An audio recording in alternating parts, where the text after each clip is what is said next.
You're listening to Why We Do What We Do. All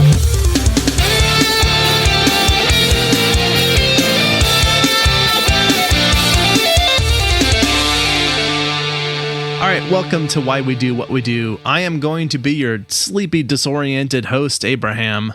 And I'm going to be your Did I Wake Up Here? Host, Shane. The Hangover?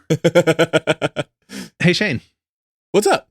Have you experienced jet lag? Not that I know of, actually. And I've traveled a lot. Yeah, I know even recently you went to Hawaii all the way from Florida, and that's like a 6-hour time difference.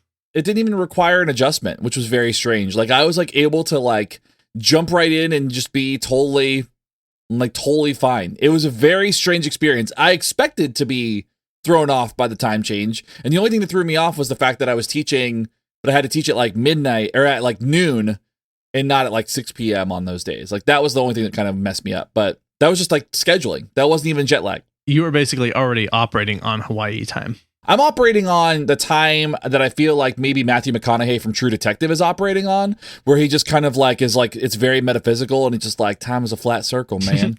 That's just kind of how I operate, I think. Have you ever experienced it?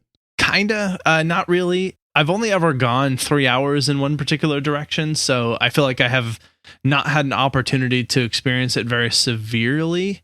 The most obvious experience I ever had was traveling 3 hours west and then waking up at like 6 a.m. feeling like I was ready for the day to start and I was like fully awake and alert and ready to go. Yeah. Which is very common for a lot of people, but not for me. And so, so I was like, I roll out of bed at 6. I'm like, oh man, what a good night's sleep. Let's go do something. And like no one else in the hotel is awake yet. There's like a concierge who's down below all bleary eyed. Like, what are you doing? What do you want? Like, how dare you go back to bed? I would love to like stay at a hotel that like somebody did that. Like somebody gets up to like go for a run and the concierge is like, no, go back to bed. Like, what are you doing? Like, you know how like when kids get up out of bed in the middle of the night, like, no, it's time. It's not time to wake up yet. Like the day has not started. The sun is not up. Yeah. Stop it, weirdo.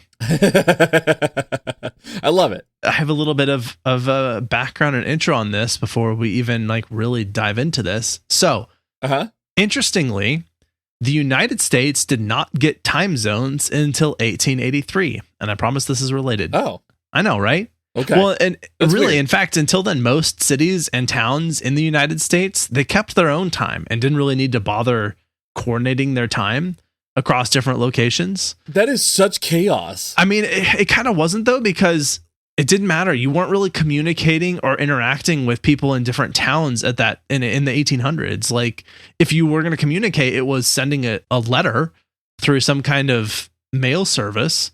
And then it was going to be like, even if the town was like 20 miles away, it was like a 2-week thing for it to get there. So yeah, that's fair. That's so fair. yeah, like it didn't really matter. And so we didn't start looking at time zones until the advent and proliferation of trains, which had sort of a 1-2 punch effect. One is now all of a sudden we could traverse relatively long distances in record time. Although it took a while for that system to expand very far across the country, people still weren't traveling really long distances, but definitely more than they would have been in a single go beforehand. Yeah. And also they were traveling north to south, which meant they weren't really crossing a lot of time zones. And we'll get to that in a moment. Yeah. The second part of this is because these trains were operating on a shared rail system, they had to have a very precise schedule that they operated on, which meant that they had to have a precise timeline that was unified across places, because if they had one set of rails, then trains could be running right into each other, which they did if they didn't have precise schedules that were kept very strictly. It's wild to think about like that was like coordinating as a fairly recent development. Yeah, and even still with this only resulted in a more unified system of keeping time. We still didn't have a concept really that rapid travel would affect us psychologically, or that we'd have to account for the fact that the travel was going to mean our days were experienced differently. Arguably, probably around that time too, the idea of like studying how brains work was probably not up on the list of things to worry about, especially given like dysentery and the consumption were real things back then. Yeah, no, it was all magic. It was just... Yeah, it's great. You just pour whiskey on it and pull the bullet out. It's fine. So So the ability to travel far enough, fast enough to experience what essentially led to something that we now call jet lag, right? So it wasn't really considered until the invention of the airplane. And even then, not until people were flying airplanes great distances. So the Wright brothers weren't really concerned about that. It wasn't until we were flying across the ocean and doing more of that stuff. So this is just in the last several decades that jet lag has become a thing that it's been a phenomenon that we've been interested in studying. Yeah, and even though people did travel great distances historically, like I think, some people might be thinking, well, they crossed the oceans way before we had airplanes. They were traveling across continents, and that's true, but they traveled so slow that they were unlikely to really notice any shift in their perception of the rotation of the Earth relative to their starting location. And so you can imagine that a bunch of these people were just like, well, the Earth must be flat because no matter how far I go, it just feels like I have a normal day. But no, even back then, they were smart enough to realize that we're on a spherical planet. We've known that for a very long time. So really no excuses for that. Yeah, B.O.B. and other people who are celebrities that think about this. So today we're talking about jet lag. We're going to talk about what it is, why it happens, and how people have attempted to overcome it, and how it affects us psychologically. And physiologically, too, apparently. And physiologically, yes. So this is another entry in our sleep series. So we'll have to curate that and put that out for everybody, because this is another interesting one in that realm. Spoiler alert. We do. We need like a whole sleep playlist that is everything wrong about sleep, basically. Yeah, we can put it on sleep hygiene. We can put on insomnia. We can put on sleepwalking. Hint for a later episode. We can put on ASMRs. So it's really great. Sleep paralysis is another one we've done. Sleep paralysis, yeah. So we've talked about sleep quite a bit. All right. In case you've never heard of this somehow, we'll go ahead and define it for you really quick.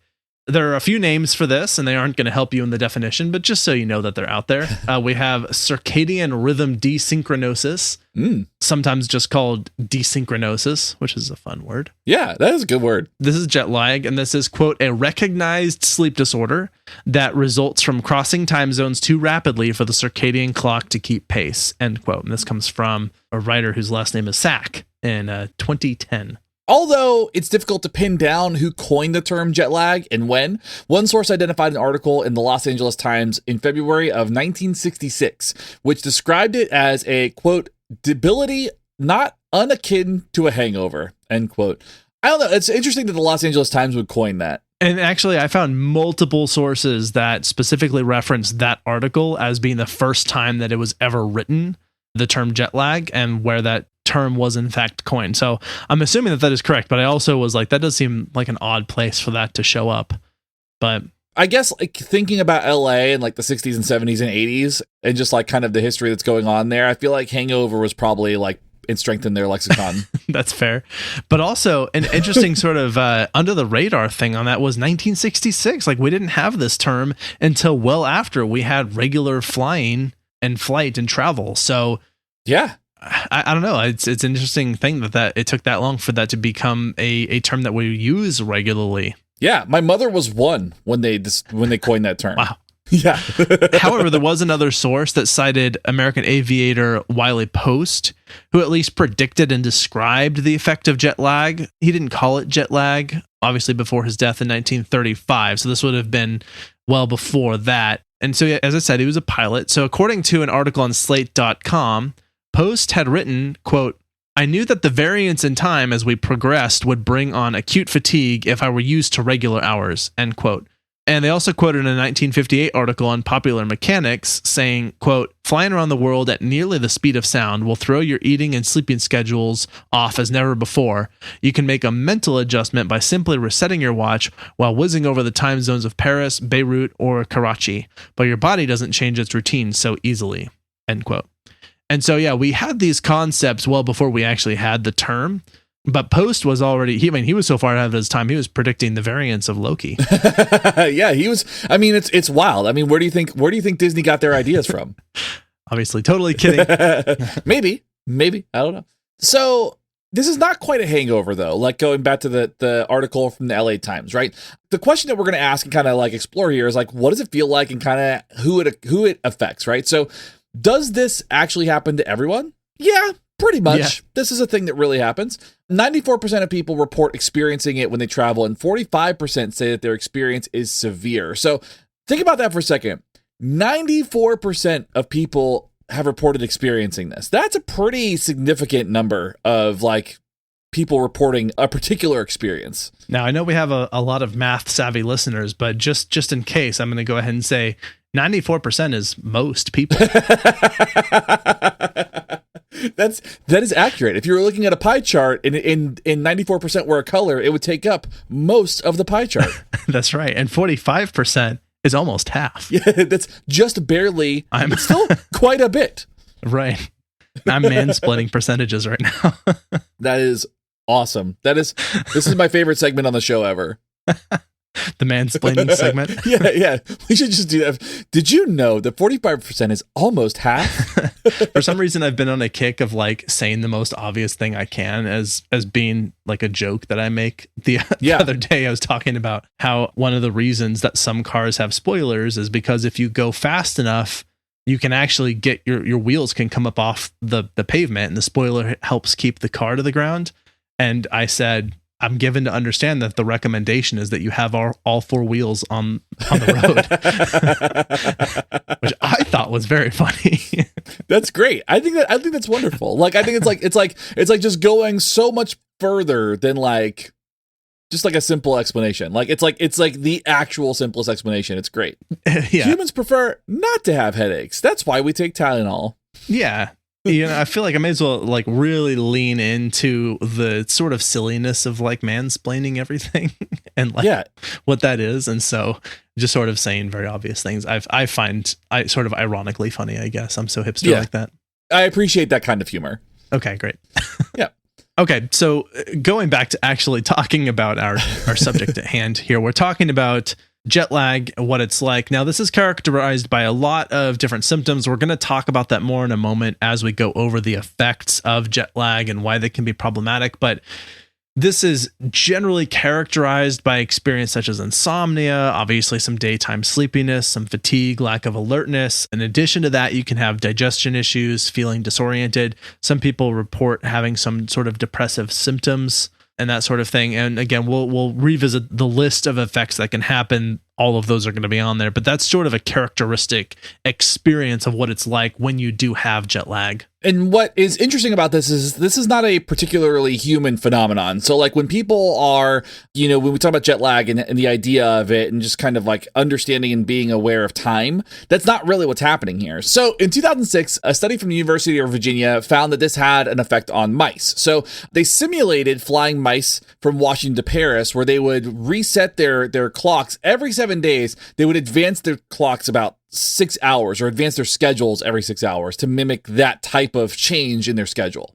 Right. What they found was that younger mice, they handled this relatively well. They were okay and they adjusted to it. But the older mice, they actually died at a higher than expected rate when they were experiencing this Washington to Paris flight. And they probably would have been fine, except that they were flying them coach on Spirit Airlines. So the most uncomfortable of airlines. The most uncomfortable of airlines. Just kidding. I don't know. Frontier is pretty uncomfortable too. Yeah. No, there's plenty we could throw under the bus. The fact that they over time they've decided really what we need is more bodies on planes, and so they just squished the chairs closer and closer together until now we're just standing on planes. Yeah, that's why I don't fit on planes. Yeah, exactly. It's the worst. Anyway, kidding. Obviously, they weren't actually on planes. That would have been very expensive, probably. They were just advancing, as you said, their sleep clock by waking them up and then sort of keeping their daylight hours shifted. And they were able to create changes to the day-night cycle equivalent to what that flight would entail. Yeah. So like you see here, this is one study that demonstrates that it's cross species. Yeah, just as you're saying, not uniquely human. Yeah. To the point you were making, which I think is a really good one, is that you might have the thought that like, oh, it's because we have sort of a verbal mental construct of what time is and how it passes. That's not the case. We actually have like a biological, physiological response to the passage of time and daylight cycles. Yeah, absolutely. And this is further demonstrated in a 2010 study from University of California, Berkeley, where they similarly tortured hamsters in the same way. They changed the time and they did all this. Not so nice. I'm not really a fan of what they did to these animals. What they say, hamsters are the guinea pig of the jet lag research world. That is a phrase that people say. And so what they did was they advanced 6 hours, but they did this every 3 days instead of every 7 days. So when they would change these clocks, it was more frequent, the change that they were looking at. Yeah. Now, what was interesting about this too, and something I was thinking about as they were describing the study, a question that I had is, were they just not getting enough sleep? And that's why. And actually, that wasn't the case. What the animals were getting the same amount of sleep. It's just that the times during which their day and night cycle occurred were now different. They were advanced the 6 hours. But even just doing that, even with the appropriate amount of sleep, but by changing their day-night cycle, they were demonstrating with these hamsters that they were worse at learning tasks and they were failing other memory tests or just not doing as well. Like being able to recall all the characters in the plot of the movie Aquaman. They just couldn't do it. I don't even know if I could do that. No, I'm totally kidding. I remember there were crab people. I was going to joke about it being The Great Gatsby, but then I was like, that's actually not that complicated of a movie. Or the It's story, like three main people. Yeah. I figured it'd be better to go with Aquaman, where it was this convoluted mess of a story. So. Well, it's funny. Great Gatsby, I don't know the name of the primary protagonist. Oh, it's Leonardo DiCaprio. Oh, okay. Okay, got it. I appreciate that. Just kidding. So part of the study too that was really interesting is that they found a 50% decrease in new neural growth in the hippocampi of these hamsters. Yeah, sure. Yeah, I don't know. Plural. Folks, if you're listening, what is the plural of hippocampus? I imagine it's hippocampi, but it's campuses, so maybe it's hippocampuses. Or I don't know. hippocamps, which sound horribly distressing given that hippos are violent creatures. Do not go to the hippocamp. Do not go to the hippocamp. You will get trampled. So this is really interesting, though, because this demonstrates that there is a neurological effect of this type of shift in scheduling or the shift in activity, even across this smaller species. Yeah, with all this talk of hippos, I almost forgot that we were talking about. Just reiterate the point that you made, because now I feel like I almost forgot what it was, is that, yeah, there was decreased cell growth, neural cell growth that would have been expected in the hippocampus of normal hamsters. But in this case, they saw that decrease by as much as 50%, which is a lot and was particularly an area of concern. And on that note, both with this research and just the experience that people have with jet lag, the Pentagon has expressed concern that jet lag could impair pilots' performance, that could ultimately endanger soldiers and missions that they were trying to accomplish, because they're sending them on tasks that require them to fly long distances, and that might have this adverse effect on their ability to, bomb the right people. Yeah. I mean, but this is also like a legitimate concern for our capitalist friends in major companies, right? So they have expressed concern that executives traveling for business meetings would be jet lagged and subsequently make worse deals. So thankfully, a global pandemic has taught us to use Zoom for these types of meetings. So these poor souls, these executives, can mercifully bring their A game to these meetings while they sit in just their underwear in their $2 million high-rise condos. Thank goodness. Thank goodness. Oh, man. I was totally, obviously, in case it wasn't obvious, being intentionally flippant about the idea of bombing people. That's obviously not something we condone. And anyway, they solved it with drones. So yeah, it's a whole thing. We're going to save that for the new show that shows up on our podcast network on Why We Do What We Do, Politics Edition. Simply called Politics. Yep. There we are. All this leads us to the question, does sleep matter? And if you've listened to this show for the last, I don't know, ever, then you know that the answer is yes. Yes, it does matter. Yeah, that gets its whole bullet point. Just yes.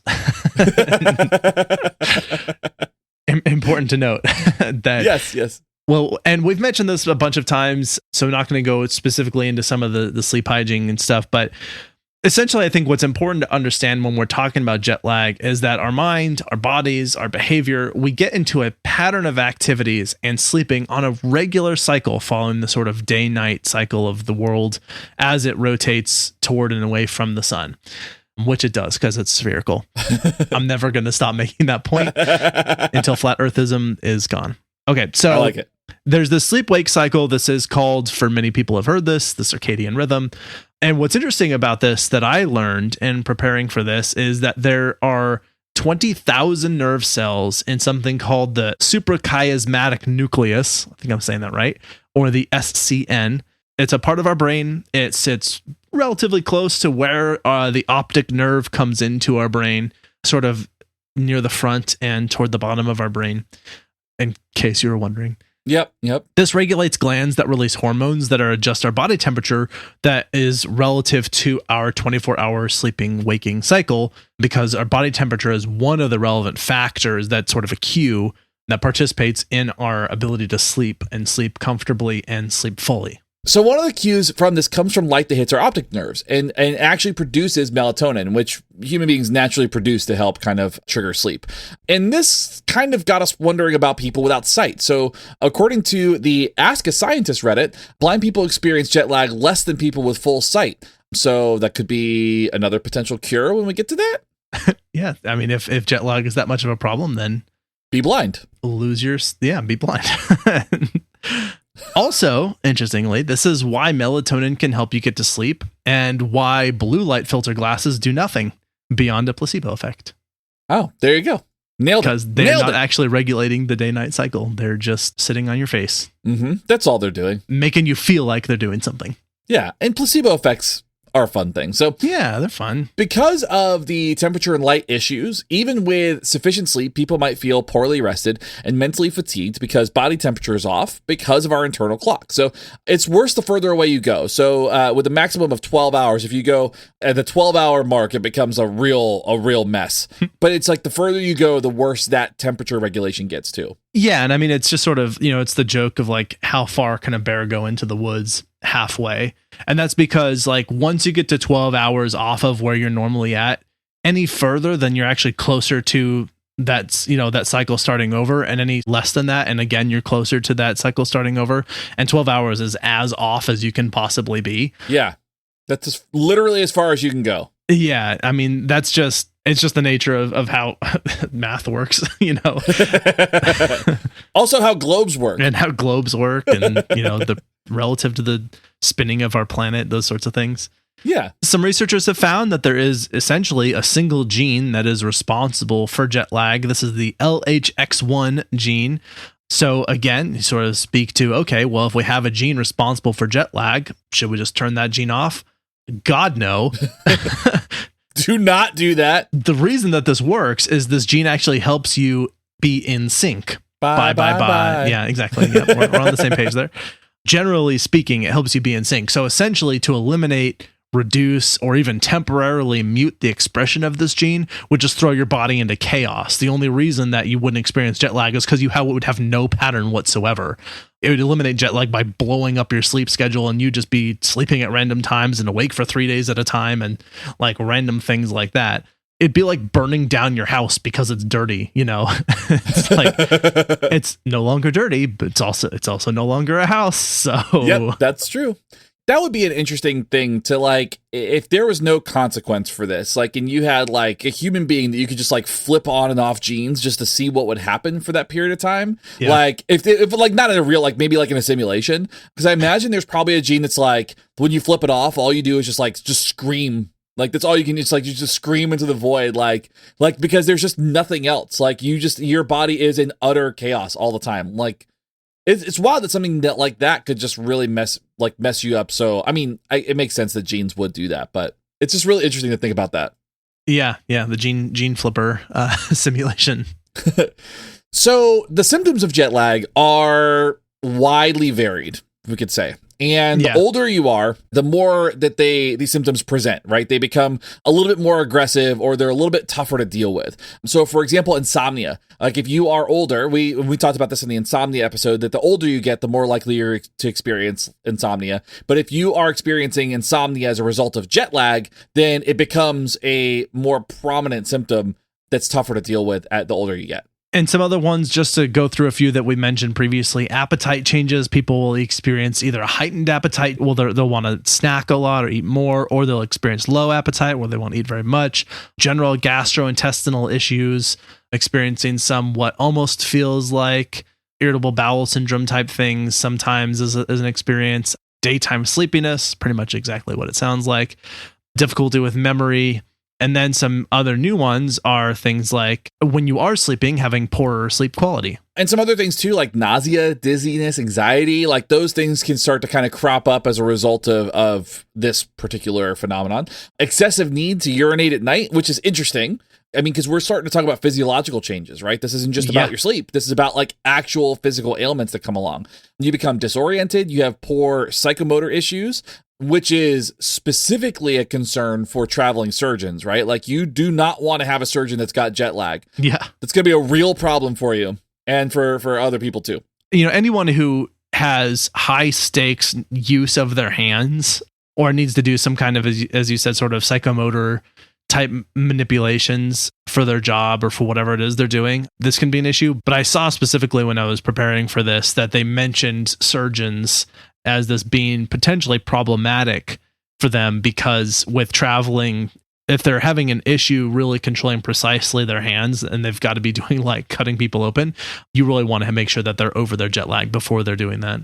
Yeah, I wonder how that is for musicians. I wonder like what that might look like, because you know, especially for like really skilled musicians, like punk bands is not a problem. Like that's probably pretty easy. Like it's like literally 4 chords and stuff, but like more complicated bands like metal bands or like you know, symphonic musicians and stuff, I wonder how much of a challenge that is for them. I imagine it's probably pretty significant. This is why you can never tell if Taylor Swift has jet lag, because she's exactly the same. Or maybe she just has that gene flipped off. She has that NSYNC gene flipped off. Yeah, it's super chaos. Like total chaos. Yeah, totally kidding to all those Taylor Swift fans. I was honestly, it's one of those things you just randomly pick someone to throw under the bus. Yeah. And to be fair, the last 2 Taylor Swift records are actually pretty good. She got to her indie roots, and it's good stuff. She collaborated with like Bon Iver and The National and stuff, and it's good stuff. Did she really? I didn't know that. Yeah. Oh yeah, they're great. They're great, like very quiet indie records. They're not like big pop stadium records. So, well, the Bon Iver thing specifically, I'd be interested to check that out. Yeah, no, we don't hate Taylor Swift. Yeah, Taylor Swift is fine enough. So there's also impaired alertness. You've got reduced cognitive skills and performances, depressed mood, not depression and not Depeche Mode, depressed mood. It's a very different thing. And sleep issues that exacerbate existing issues with obesity, diabetes, depression, bipolar disorder, and seasonal affective disorder. So like it has this like far-reaching impact on people that are experiencing this, even just for one flight. And so, as we said, 94% of people are going to experience some amount of symptoms or problems from jet lag. But for most people, it's not going to be that severe. But yeah, for that 45% of people, they might have some or all of that list of things. Hopefully not all. Yeah. But a good chunk of the things on there you could be experiencing. So with all of those problems, you know, we are in a race for a cure for jet lag. Yeah, it is pervasive. It is. It's marathon time. So let's talk about then sort of what kind of treatments or approach to treatments have been out there. So first, it's worth acknowledging that this actually isn't a disease. You know, this is a side effect of a very modern ability to travel, a very modern problem, which is our ability to travel high speeds, great distances. Yeah. Also, something to consider is our bodies are really good at regulating our sleep-wake patterns. So the experience of jet lag is always just going to be a temporary adjustment. However, this can become a really serious issue for people who travel frequently, particularly if they're crossing a lot of time zones. Unless you're George Clooney and Up in the Air, in which case you're fine. That's a very specific reference. I haven't seen Up in the Air in many, many years. I haven't either, but I remember really enjoying it. Yeah, no, it's good.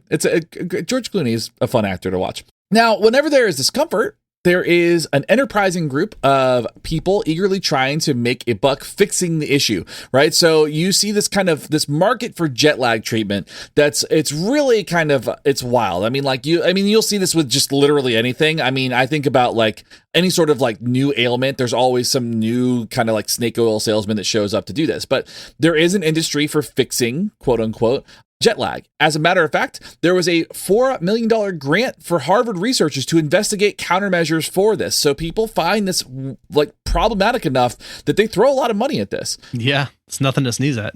Yeah, really, seriously. I mean, I would probably pay off like half my student loans with $4 million.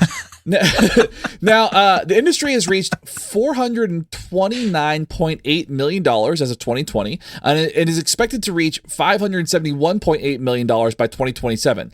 I think this is the last episode of the podcast because now we're going to go into jet lag treatment business. See y'all later. Yeah, $571 million sounds good to me. Yeah.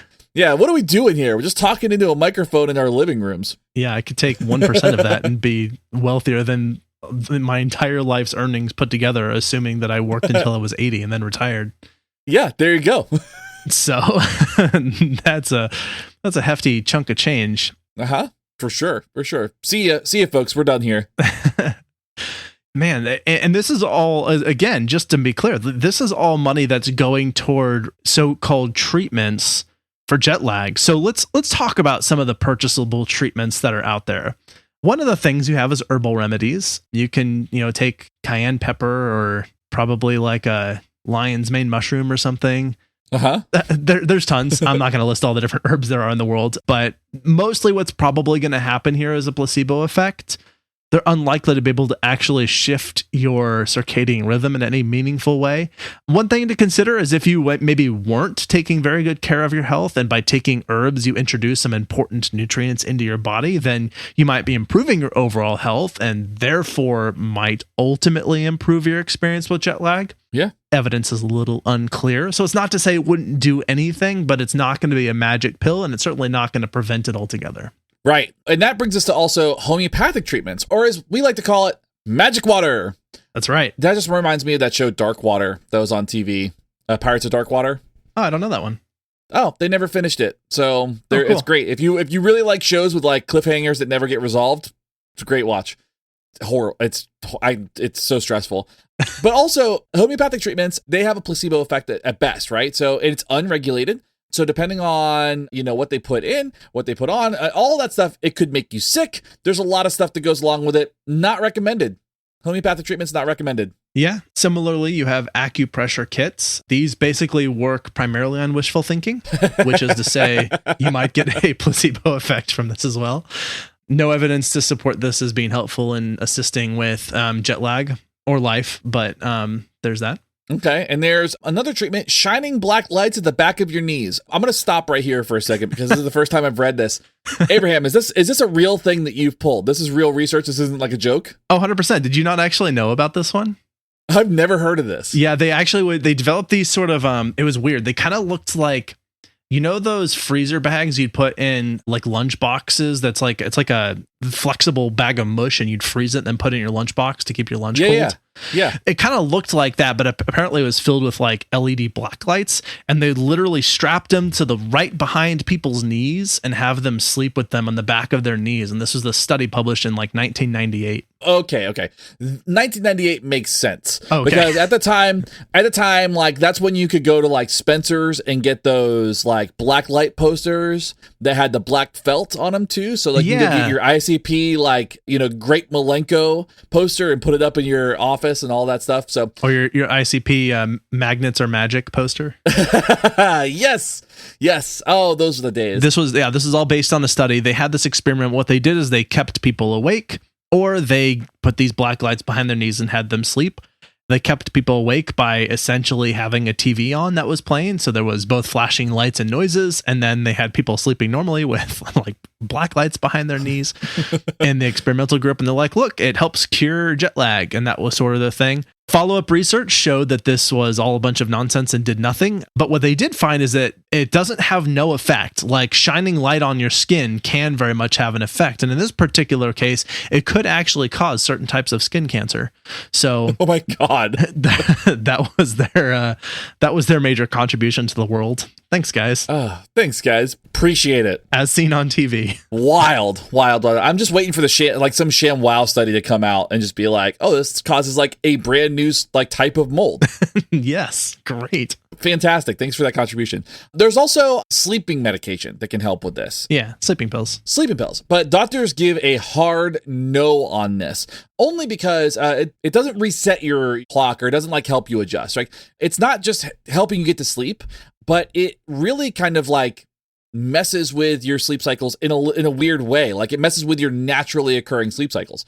our bodies don't rest as well while we're in a sitting position, while we're traveling. So we're not going to sleep well sitting up anyway, despite there were some people that did that in the 1800s. Frederick Douglass in particular was somebody who slept in a half bed and slept sitting up. So yeah, I think Benjamin Franklin maybe tried this. Yeah, it does not work. Does not work. We tried this hypothesis in the 1800s all the way up through there. Sleeping sitting up, not really a great thing, not really great for your sleep. So, and sleeping pills don't really do that for you either. They don't really improve your sleep. Yeah, and to be specific, essentially what they were trying to avoid was people trying to reset their sleep schedule using sleeping pills, particularly while they were already traveling. And so that's why doctors are like, nope, because like some people, they use sleeping pills and it's not necessarily a problem for them, although I'm not sure. I'm just not clear on the research in terms of the long-term effects of being, I guess, dependent on sleeping pills for your sleeping. But as far as trying to reset it while you're traveling, that one's pretty much like, nope, don't do that. That's not going to work. And kind of messes up, as you said, messes up your body. Yep, absolutely. Another one is exactly related to that, which is people who will just try to adjust their sleep while they're traveling by forcing themselves to sleep at specific times. Again, this is just unlikely to work for the same reasons mentioned. Just doesn't work like that. You can't just be like, and now we're sleeping at different times. Good luck with that, body. Right. And then there's also melatonin. You've probably seen this, and people have probably tried to use this. It can be effective for some, but not everybody. And the research is kind of mixed on this. It doesn't really show a lot of great effects. The effects themselves that they've demonstrated have been pretty weak. And so it might work, but it depends on how you respond to things like that. So our guess is that if you are suggestible, it'll probably work better. So will other placebo-based interventions. So you could probably just take whatever pill that tells you that you're going to sleep better and change your cycle, and that will probably help just as much. Yeah. Yeah. Just take your magic water. Yeah. And your wishful thinking kit. I like it. Okay, so we've talked about the fad treatments that you can purchase. Let's go ahead and now turn to the free things which come from the experts. No, not that half of the people in the United States will listen to experts, but hey, they probably aren't listening to us, and we have lots of listeners outside of the US. So we'll go over, here is what we actually do know about how you can manage and deal with and avoid jet lag. Yeah. Now, primarily what this really is, this is a behavioral intervention. You start training your body on a new schedule before you leave for an upcoming trip. If you're heading east, you want to start going to bed an hour earlier for several nights, and you try and just adjust your light exposure to match your shifting and waking times. So, for example, if you are going to bed earlier, you want to be trying to get out of light a little bit earlier, again shifting it by about an hour. And when you wake up, you actually want to be waking up into light earlier than you normally would be. And this is, again, if you're traveling east. If you're going west, it's just the opposite of that. You're just going to try and stay up a little bit later and then avoid light when you get up in the morning. You can wear dark sunglasses, you can just stay inside until it's been about an hour, and then you can, again, sort of get used to light. But that's a way that you can sort of train your body to start to get used to this. And the exposure to light is a key piece of this, but also the when you go to bed times, because if you shift it by just an hour, you really don't notice that in terms of your overall biological clock shifting. And so if you just do this for about a week or two, this recommendation came from multiple experts across multiple sources. That is really the trick, more than anything, is just preparing your body for a shift in its waking and sleeping routine. And that makes sense. So my question would be, if you're traveling, let's say you're traveling across multiple time zones, like let's say you're traveling to my time zone, and which is 3 hours difference. Do you have to change your schedule by 3 hours, or just 1 hour? Is it 1 hour per zone, or what is that? What does that look like? So you want to try and get it to be relatively close to the zone that you're going to be going to. It doesn't have to be super extreme, but if any amount of hours that you're able to shift your body, the easier it's going to make that transition overall. Also, if you're traveling at night, you can sleep during that nighttime. That's helpful. You can take a little nap when you arrive if you need to, but it should be short.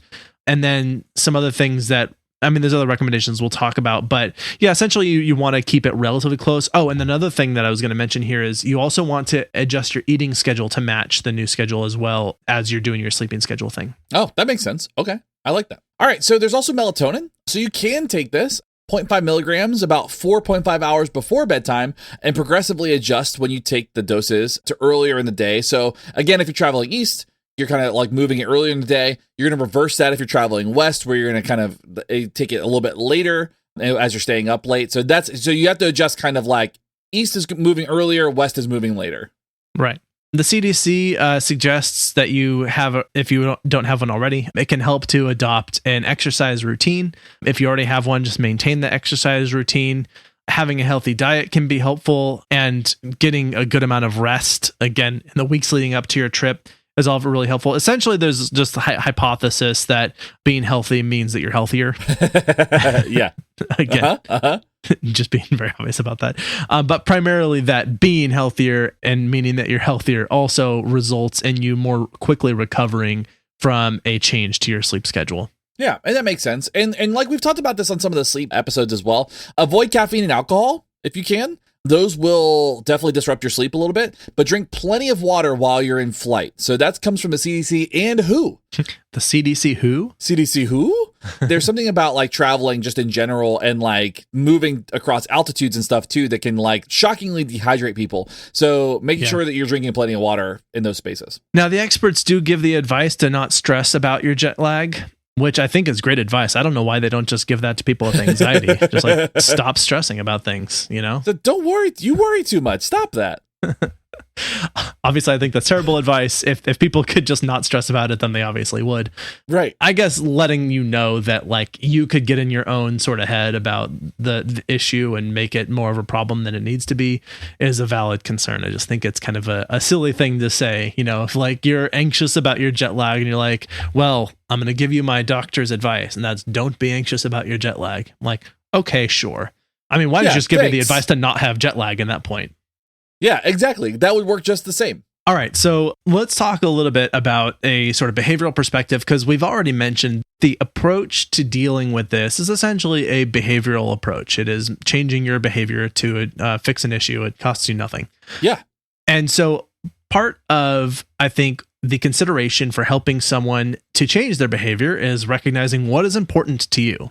You won't do anything about it, or at least anything safe about it, if you're unmotivated to do so. And so it's helpful to be oriented toward, like, if you're not going to change your behavior, then you're just going to experience jet lag. And you just are recognizing that your comfortability or your comfortableness with this is just not that big of a deal, or your lack thereof. And that's fine if that's where you're at. But I think if it is something that's important to you, then like getting that perspective to help identify what kinds of things you can do to then help you shift your behavior toward avoiding jet lag. And also, too, one thing that will help, and just like any sort of like intervention, is having support, just kind of like maybe some accountability, maybe somebody who can kind of remind you, like, and maybe kind of work through some stuff with you. This could be a significant other or a friend, but having support for any intervention, and specifically when it comes to sleep, is super helpful. Of course, practicing good sleep hygiene is very important. We've talked about that. See our episode on 10 ways to ruin your sleep to hear what good sleep hygiene consists of.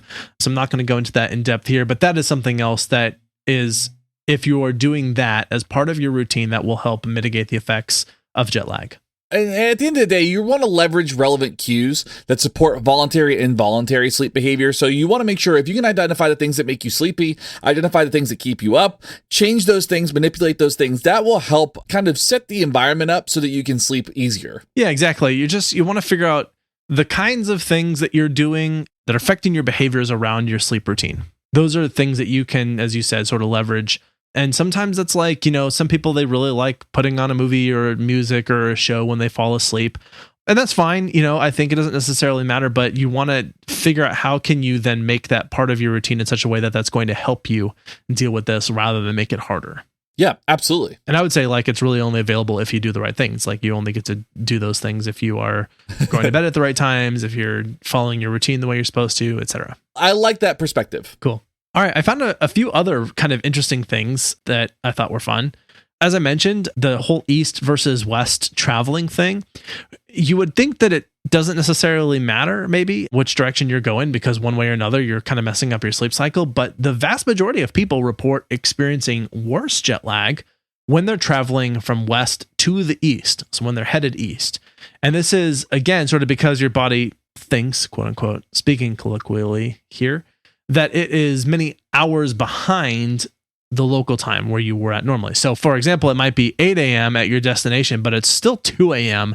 back at home where your body's clock was most recently set, if that makes sense. Yeah, that makes sense. You know, it's funny. It's like thinking about that. It's like when I think about like being tired traveling. I think even whether I'm going east to west, west to east, mostly what I'm just figuring out is like I'm just tired from traveling. Like I'm just like a long day of like moving around and like get it, you know, like so I always kind of attribute to that. So I wonder if I have had jet lag. Yeah, maybe I have.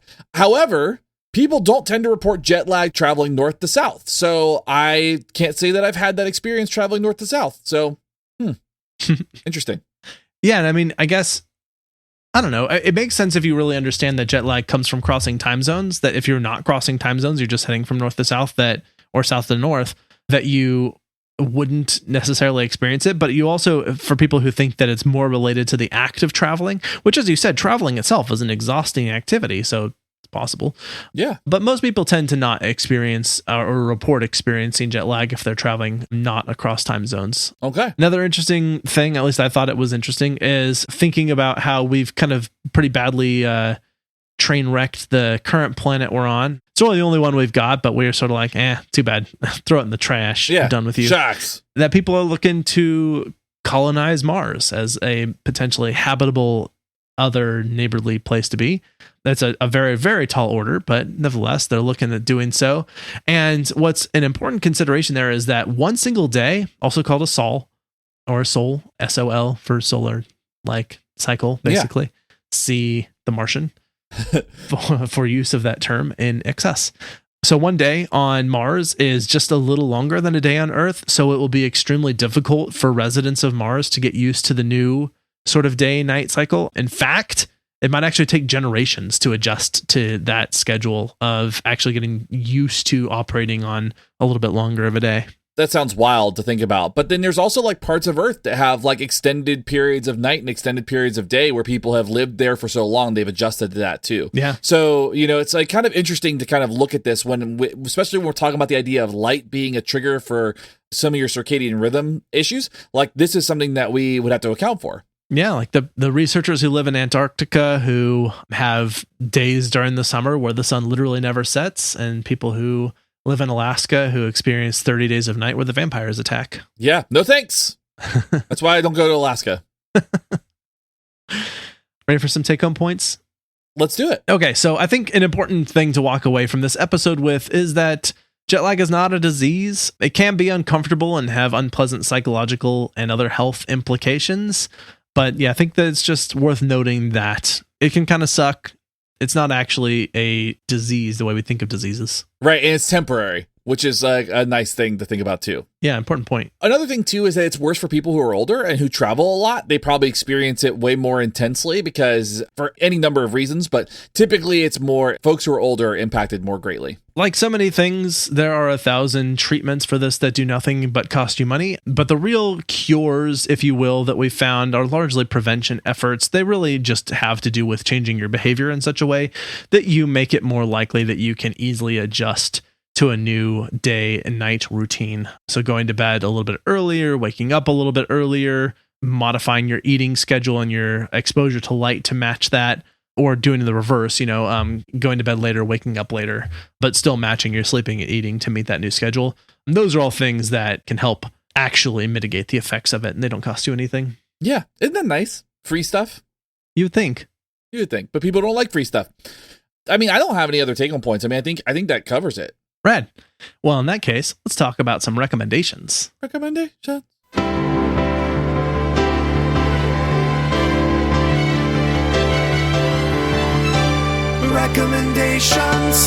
My pick this week is a new album. I like to keep up with bands I like, and I've been doing this for a long time. And my new album came out just this Friday, as of this recording, is called 6 by The Bronx, and it's spelled with Roman numerals. Did you ever listen to The Bronx? I have never even heard of The Bronx. This band, let me tell you, I grew up in a house that loved rock and roll, just good blues-based rock and roll. I can't tell you how often we listened to Aerosmith and Led Zeppelin and just always rock and roll. Well, The Bronx is a punk band from LA that kind of has this rock and roll feel to it. This is the 6th album. They've been a band for almost 20 years. And more recently, they are touring with the Dropkick Murphys and Rancid. Whoa. So on my recent trip, I got to see The Bronx play, and they are one of the best live bands I have ever seen. Nice. The drummer is incredible. He was in the Queens of the Stone Age. He played in Danzig for a little bit. So it's like a weird makeup of the band, but it's a really great record. It's just a good rock and roll record. Cool. Also, just a side note, this band also has a side project called Mariachi El Bronx, which is all of the members of the band playing mariachi songs. Interesting. And it's done well too. I like it. Gotta love it when bands use Roman numerals in their album titles. Yeah, this band has done that forever. It's great. Yeah, long tradition, starting probably with Led Zeppelin, or who knows, maybe not. Yeah, I could see them be like kind of like copying that style from Led Zeppelin, because they are very much so rock and roll. Man, you know who? Just while we're talking about that, probably one of the better bands that I saw live that surprised me was Jimmy Eat World. Oh yeah, and I wasn't surprised that they were good live. I was surprised at how good they were live, because they were like amazingly good. Huh. And I was like, I thought that they'd be fine. Like they'd be most bands. You see them and they're like, yeah, that was really good. They were like really good. I was impressed. And honestly, that's how it was with the Bronx. I was like, they're going to be good. Like they're a good, like energetic band. And I was like, holy moly is what I said out loud. It is. It's cool. very, yeah. They were very holy moly live. What a gentle exclamation that is. I'm working on this. I want to I'm working exclaim on my that way. Yeah. I would like to exclaim, I think bonus recommend, exclaim holy moly next time something is impressive to you. Yeah, lean heavy into your Batman and Robin from the 1960s. Yeah. What is a moly, by the way? I don't know. Oh, just a word that rhymes with holy, I guess. Yeah. I'm gonna look that up. Maybe it was on Liar Liar, the guy who had the mole and he kept pointing to it and he's like, moly, moly, moly, moly. I thought that was Austin Powers. Oh, you're right. I think it was Austin Powers. You're right. I think there is a mole scene in Liar Liar though, where he like tells somebody they have a mole or something like that. I feel like that's. Okay. I feel like you're there. I feel like that makes sense. No, but I think what I was thinking of was specifically Austin Powers, though, is confused Mike Myers and Jim Carrey somehow. What a strange time we live in. Indeed. That there are three Austin Powers movies, by the way. That is a fact. Yeah. They were actually really fun. I revisited those just a couple of years ago, and they were a lot of fun. Yeah. Interesting that they spent so much money on those movies. That is interesting. We're still talking about recommendations. Yeah. So my recommendation was actually a Netflix documentary called My Octopus Teacher. This was in the Academy Awards for this last cycle, I believe. Not a whole lot to say about it. I mean, it is about a guy who is diving in the ocean. He discovers this octopus and sort of slowly builds a relationship with it through its lifespan. Octopuses don't live super long. And so I guess I'll fair warn people that this goes through pretty much its whole life. Oh. From the point at which the guy meets it to the end. So, but it's very sweet documentary. It's got some teary moments, but also some joyful moments. Very beautifully done. I don't know. I really enjoyed it. So My Octopus Teacher on Netflix. Speaking of Netflix is a streaming service that offers a wide variety of award-winning TV shows, movies, anime, documentaries, and more on thousands of internet-connected devices. You can watch as much as you want, whenever you want, without a single commercial, all for one low monthly price. There's always something new to discover, and new TV shows and movies are added every week. So now Netflix, you have to sponsor our show. I was wondering where that was going. I was like, this is great. Yeah, send us money, Netflix. That's right. I'm forcing your hand. Oh, that was great. I love that. I love that so much. The surprise ad. Do you have anything else? I don't have anything else. That couldn't have ended better. Great. Okay, so I want to say thank you to all of the people who support us on Patreon. That is Amanda, Justine, Layla, Megan, Mike M, Mike T, and Shauna. Hey, and if you would like to join that list of people, I will shout out your name as well. And when you join, depending on the level at which you join our Patreon, you get access to some bonus stuff. You get bonus episodes once a month. You'll get a video of us recording these, which we usually spend like a good 15 to 20 minutes just like bantering before an episode actually starts. That's all part of the video. That's true. And that's probably the most fun part of the whole thing, other than watching us record. Then you also get access to uncut episodes. You can get our notes from episodes if you'd like. So all kinds of stuff is available to you. You can just go to patreon.com, sign up for whatever tier makes the most sense for you. Sign up for as little or as long as you like. And you also get access to our Discord server where we've got people who talk to one another about how much they love our episodes or random things that are coming up in their lives and all that sort of thing. You can also communicate directly with us through that platform. I'd also like to thank Justin Greenhouse for his amazing editing and audio work on all of these episodes, Amber for her role in social media, Shane, thank you for recording with me today. Anytime. And all of the work that you do. Thanks to Selena, Kyle, and Alan, who are also part of the team, and thank you to me for being the rock. being the most consistent person on the show from the beginning. Totally kidding on that last part, but anyway. Yes, no, thank you to the team. People don't realize how hard they work. They work really, really hard behind the scenes. Like, they are really like a backing force for this show. Yeah, they are wonderful, a critical contribution for which this show would not exist without their help. And also, we would not exist if we did not have our listeners. So thank you all so much for listening. If you would like to tell us about a documentary you like, and a band that you've seen live, or your pseudo treatments for jet lag, or real treatments for jet lag, we'd really like to hear those, and would be more than happy to share them on an episode of Why We Do What We Do. You can reach us at info@wwd.podcast.com. You can also reach out to us on all the social media platforms. And hey, if you would like to support the show without doing any of those things, you could always just click those stars on iTunes, click 5 stars all the way to the top. And if you have a little extra time, you can also accompany those stars with the review. The stars take like 1 second. Just go ahead and click those. It'll make you feel good. And the review, that takes a little bit longer, but if you can do it, then we'll super appreciate that. Yeah. So anyway, I think that is all that I have. That's all I've got too. All right, perfect. This is Abraham. And this is Shane. We're out. See ya. You've been listening to Why We Do What We Do. Why We Do What We Do is supported in part by our amazing patrons. Thank you. If you like what you heard, consider becoming a patron by heading to patreon.com/WWDWWD podcast. You can also rate and review us wherever you get your podcasts, or share this episode with your friends. If you have any comments or questions, we'd love to hear from you. Find us at WWDWWD Podcast on your favorite social media platforms. You can learn more about this and other episodes by going to www.wwdpodcast.com.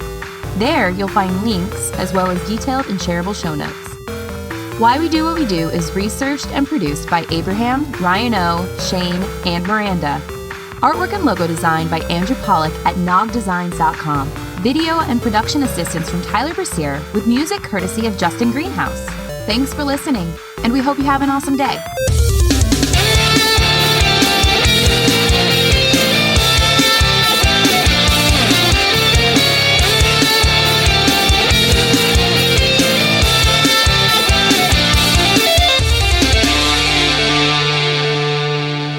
They flew mice from Washington to Paris every week.